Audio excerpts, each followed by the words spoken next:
ব্যাঙ্গালোরের ব্যস্ত শহরের মাঝখানে লুকিয়ে আছে এমন এক অপূর্ব মন্দির যেখানে প্রবেশ করলেই মন একেবারে শান্তিতে ভরে যাবে। হ্যালো গাইস, আমি সুস্মিতা ব্যাঙ্গালোর থেকে। তো সেদিন আমি আর আমার হাজবেন্ড মিলে প্রায় 45 মিনিট ড্রাইভিং করার পর পৌঁছে গেলাম এই মন্দিরটাতে। মন্দিরটির প্রবেশদ্বারে রয়েছে অত্যন্ত চমৎকার এবং অনন্য শ্রী পঞ্চমুখী বিনায়কের মূর্তি। সাধারণত গণেশের বাহন হলো ইঁদুর, কিন্তু এই মন্দিরে পঞ্চমুখী গণেশের মূর্তিটি একটি সিংহের উপর প্রবিষ্ট এবং এই মন্দিরটি স্থাপত্য এমন ভাবে তৈরি করা হয়েছে যে ভক্তরা চারপাশে ছোট ছোট জানালা দিয়ে ভগবানের 5টি মুখই আলাদাভাবে দর্শন করতে পারেন। গণেশ মন্দির দর্শন করে সিঁড়ি বেয়ে উপরের দিকে উঠতে চোখে পড়লো একটি নাগ দেবতার মন্দির। সেই মন্দিরে স্থাপন করা ছিল 2টি কাল নাগের মূর্তি, যেখানে ভক্তরা রাহুকেতু বা সর্পদোষ কাটাতে পুজো দিয়ে থাকেন। সিঁড়ি বেয়ে আর একটু উপরের দিকে উঠতে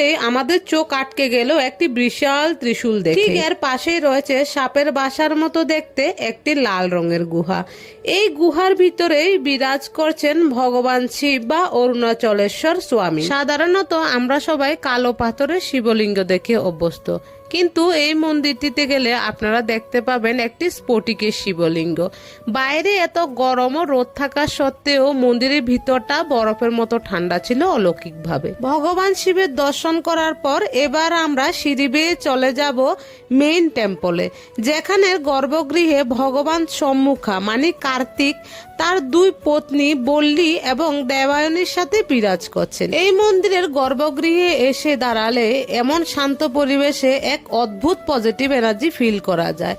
আর এই মন্দিরে আপনি আপনার মনস্কামনা নিয়ে গেলে তা পূরণ হবেই হবে।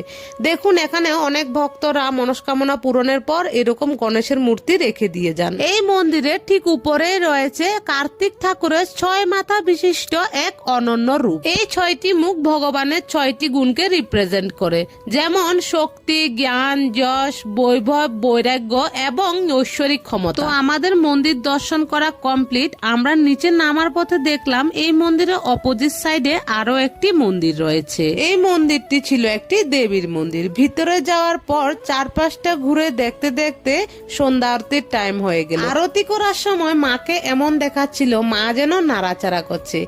এই দৃশ্যটা দেখে আমার তো গায়ে কাঁটা দিয়ে যায়। তোমরা কিন্তু অবশ্যই গিয়ে মন্দিরগুলো দর্শন করে আসবে।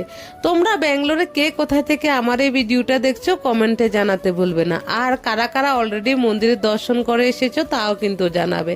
দেখা হচ্ছে নতুন কোনো ভিডিওতে। সুস্থ থাকবে, ভালো থাকবে, টাটা।